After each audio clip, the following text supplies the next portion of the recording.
Today I'm going to be building out this belt setup. I'm going to go over what pouches I use, why I use them, and if I might upgrade them in the future, and pretty much the philosophy behind it. Without further ado, let's just get into the video. The base is a Agilite belt. This is a real one. I got it at e-bike. I know Agilite's like kind of a shady company with all their stuff that's come out against them, but this belt's been a great belt. I would say if you want to buy something American made, get the Haley like D3 Pro belts or their new one. But this is a very like modern belt. It's got the curve and it also goes into the belt over here, so it makes it really rigid at the belt buckle. And I do really like it. I don't really like Agilite as a company, but I think this is the best belt on the market right now. Also because of the magnetic system. And it's also at a good price. You know, do with that information what you will. So this belt is very used, as you can see. It's kind of destroyed on some parts, but that's just the curve. You've got squadron, curve, and then there's this 1-inch piece of webbing. They say that this belt isn't load rated, which is true, but it can still hold you, and they actually say that it's the same as the load rated one, it's just not going through all the testing. So if you're hanging out of helicopters all day and stuff, or if you're going to use this to hang out of a helicopter, don't get the load rated version or just get the D3 belt. But if you're not doing that, then this is fine. This D-ring is kind of nice for clipping stuff on. So starting off with what I kind of like have on the belt like already, I have this ferro webbing lock because this thing would loosen up so quickly. As you can see, it's very short because I cut it. It was like out to here, kind of this little band, but I cut it to my size because this is a large belt. I accidentally got large, but it was in multicam, or I could get it in black. I'm a medium belt. This is still a little bit too big for me, and this is the most tightened on the large. Ferro little thing, so this just stops it from loosening, which is very nice. I would recommend it for any belt that has this kind of like cobra buckle and stuff. That's really the only thing. And then also cut this, like I said. I've had this belt for a while, and I really do like it. It does have this curved little sleeve, which as you can see, is a little bit bent. It's also got the magnets in the back here, which when you connect it to its inner belt makes it really fast to don. Nice belt. It's better than my 511 belt, which you can see right there. So enough talking about the belt. Let's just start throwing stuff on it. So starting off with the tourniquet thing. So this is the S-Tech tourniquet holder. I like to keep it on the front here, which is really nice because then I can access the tourniquet with both hands. My tourniquet's currently in my car because I like to keep it there, but I like to keep it here. You can access it with both hands. If something goes wrong, it's on the front of your belt. It's like right there. I got the S-Tac one, but if I was to do it again, I'd get the Soy Leader tourniquet holder because everyone kind of copied Soy Leader, and I'd rather just support him. I have his tourniquet for my plate carrier. It just comes with a hood on the Soy Leader version.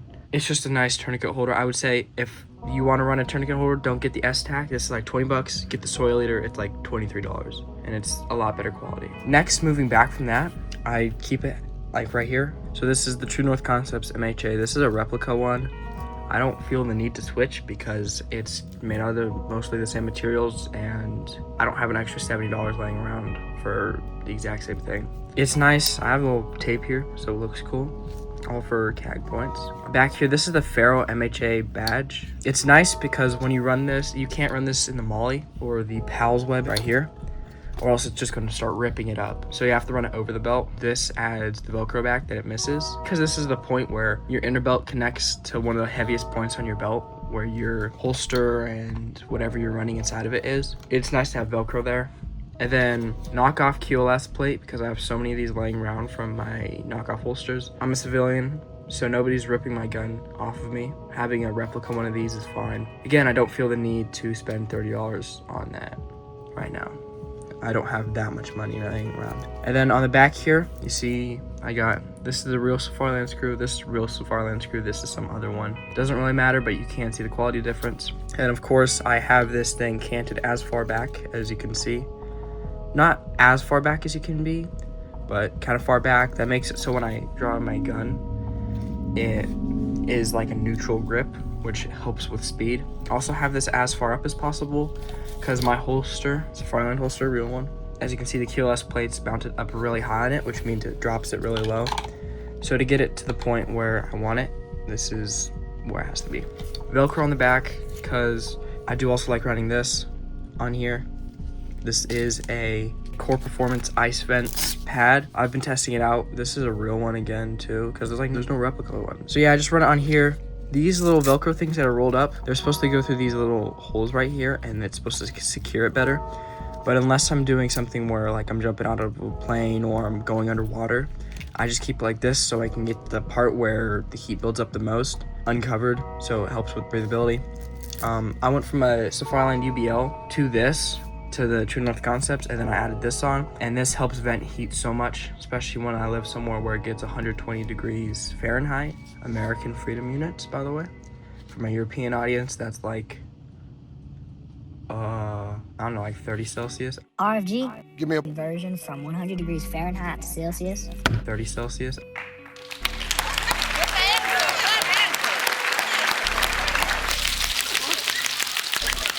I don't know, do your own conversions. So it's really nice. Helps vent heat. And I also do like running a leg strap, but again, it's 120 degrees out here a lot, and now recently it's been humid, like it's crazy. But the leg strap builds up heat a lot faster. I don't know why, but the leg strap gives me a hot spot and I don't get it. That's why I'm not running it. I do like running a leg strap in general though, so my holster's not flopping around. That's a lot of talk about holsters. I'm just gonna put this on the belt now. This is about where I want my holster. It's enough so that it doesn't interfere with the tourniquet. Again, the tourniquet's not there. There you go. As you can see, it rides exactly where I want it to. I used to run the low ride UBL. I like this a lot more. Here's how kind of it looks. So as you can see, the Velcro is continuous, which is very nice. Then you can also see the ice vents here, which is where it's also like kind of a pad too. So if you have a really heavy like thing, I'm gonna call it a thing from now on because I don't want YouTube to get mad at me, it will help vent the heat out. And also if you're in a car or something and this thing is being pressed up against you, this will give you some padding versus metal going straight into your leg pretty much. Pretty nice. I think it looks kind of cool. And the holster that I'm running on here, which I didn't really like go into depth on, is a real Safariland holster. I don't need bear compliance. I'm a civilian. This thing holds up just as well as a real thing. I've done a lot of modifications. This thing inside is number 1 Airsoft, number 2 clear. But I do also run Glocks in here, a Glock 19, and it's pretty nice. It does kind of like melt the top here because we shoot like thousands of rounds and we holster it. So it just kind of melted on the inside a little bit, but it's a Safariland, which means it took that abuse and it still works. Heat gun the front because I did turn this guy into a Roland Special a little bit back, so you're able to just heat gun the Kydex, and then we just molded it to the front, and then this screw we put in, and that screw interfaces with this part, so instead of it would stop going like this when it was in the holster, or chambering a new mat around or something, and just stops it. So as you can see, the slide's not being pushed around. This is clear, by the way.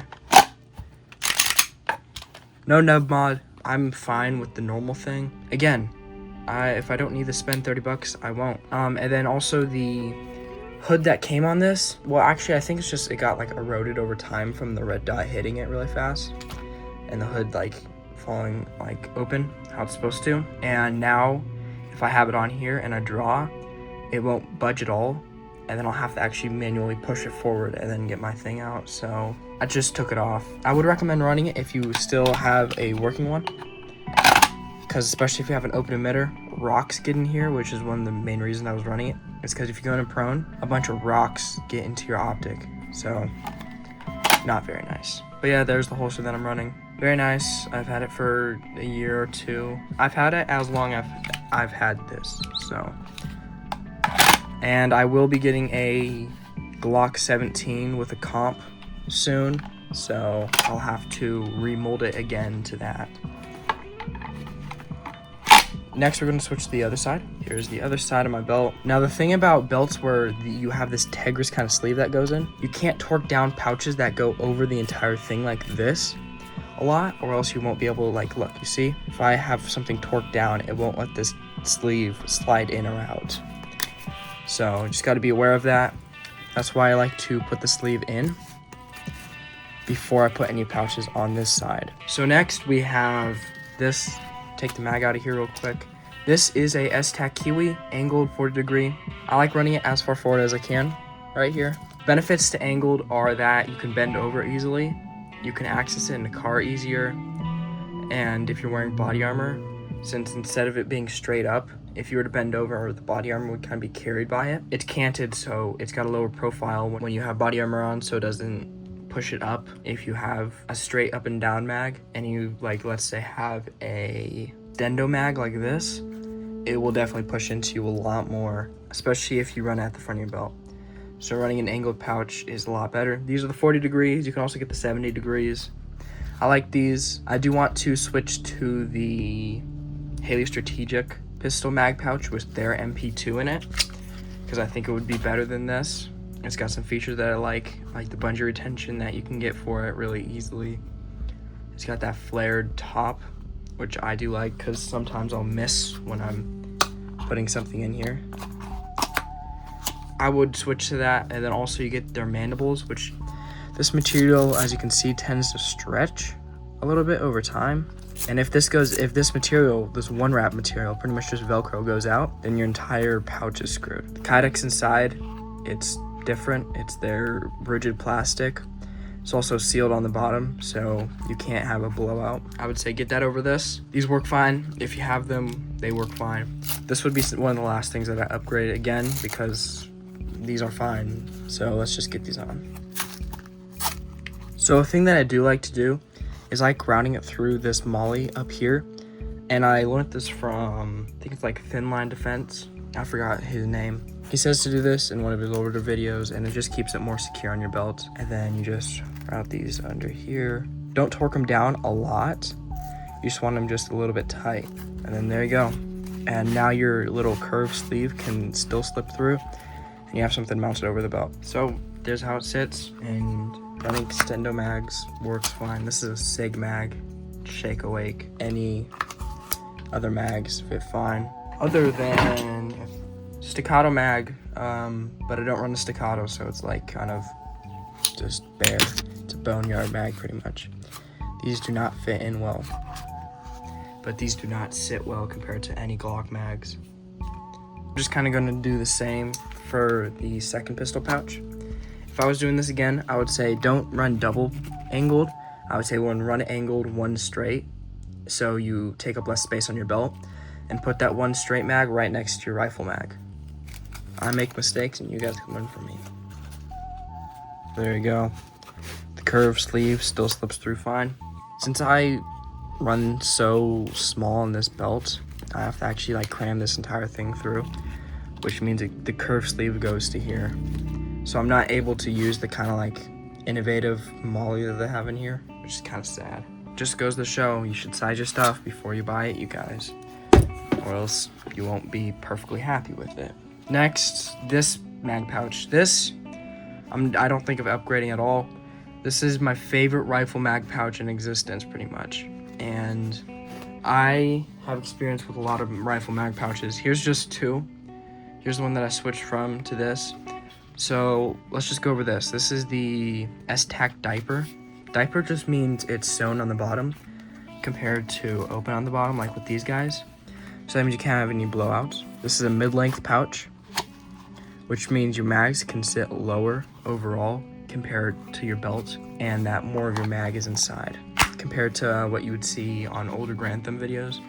He has the low cut or whatever, so like pretty much just the top half above here would just not be there. That means you can get better purchase on your mags, but they do sit higher on your belt. This does have a lot more retention on it. So this one compared to this one's like relatively easy. I would say like still upside down, this thing's not coming out, but this one, it's really in there, as you can see. And this has been used a bunch, and it's still put like a pistol mag pouch in here, and it's still got great retention. I don't really like using this. Again, it's got one wrap on the back, which means you can use a lot of different stuff. This is a very innovative pouch from S-Tac. If you like S-Tac stuff, I would say get this, because it's made out of Squadron. It's got the sealed bottom. You can run your own mounting system on the back. It's a very nice pouch. But this is miles better. Compared to the S-Tac, it's, I think, $20 more. It's an expensive rifle mag pouch, but it's very worth it. It's kind of a mid-length design. It's not a low cut or whatever it's called. As you can see, it's got elastic on the sides, which allows you to hold both AK and 308 mags, not HK 417 mags though, so don't get too excited. But you're able to fit a lot of different mags in here because it's got this elastic on the side. And I have tested it when I went to a field a while back. Some guy handed me his AR 308 and I used that for a game, and I was able to switch out all of my gas blowback rifle mags to 308 mags, and I was able to use this, and it was very nice. Kind of cool to see it work. And also during that same day, some guy gave me his AK to use for a match, and it was able to fit that too. So very nice pouch. It is sealed on the bottom. It's got Velcro here, so you can actually undo this, take out the MP2 insert or MP3. It's the rifle insert. That's not made out of Kydex, so that means it doesn't lose its shape over time, which is nice. As you can see, it's very scratched up. It holds your mags really well. It holds pretty much any AR-15 magazine. It holds PMag styles the best. This is my PMag style. Holds it the best, where it like clicks in, as you can hear kind of. Again, it can hold 7.62 mags, 7.62 by 51, 7.62 by 39, 5.56, 5.45. all the mags. On the back here, I use the molly when I mount it to my belt. It's got half-length molly, which I do like. What they recommend when you mount it to belts is to use their Velcro mandibles and to just tuck this molly like all away under there, under all this, and just use their mandibles. But this is fine, and again, I don't want to spend more money. It also comes with bungee retention. I think I have the cordage, but you can add bungee retention to it with this little thing, the HSP. It's got a little bit of grip there. You're able to grip it up here. These are nicer than having just like cloth as your pull tab for your bungee retention. But then I don't think they're as good as the S&S Precision ones. They are still cool and they are very nice. So if a pouch comes with bungee retention, I'll just switch these out. It also does have this elastic field on the front.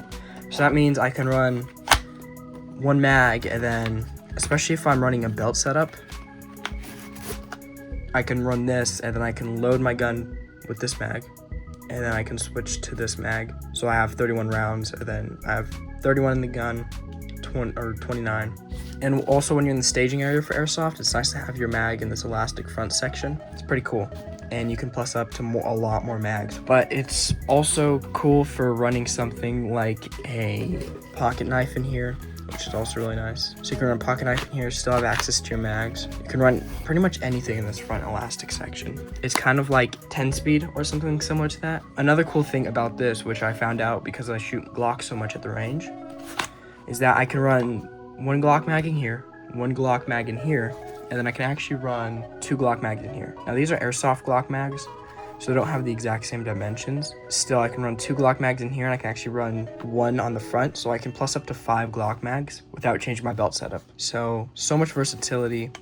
I think this is one of the best pouches ever. And I do run their triple mag pouches for their plate carrier. So let's just mount this on the belt and move on to our next thing. This is becoming a long video. You guys enjoy it? Like, comment, do all the stuff. So I do like mounting it a little bit back because it tends to interfere with my pistol mag pouches. As you can see, there's some space. That's because you can see the space is taken up. You're still able to draw fine from these pistol mag pouches. It's not like this gets in the way because this is curved around your body. Don't leave these hanging. Try and fold them in back, like something like that. And then I like to get this tag out because I think this tag's cool. There you go. Now I guess we should just throw the mags in here. So there you go. There's all the mags. So behind that, this is the dump pouch that I run. This thing's ancient. It's one of the first pieces of gear I got. You can tell because it's so worn down. It's from 511, which makes good quality, not innovative, and expensive gear, which I didn't know. I do want to get a new one. I'm still looking around for the best one. I'm waiting for Adaptive Defense to come out with theirs because it looks cool. But you can see this thing is getting old. It's very nice. It holds everything I need it to.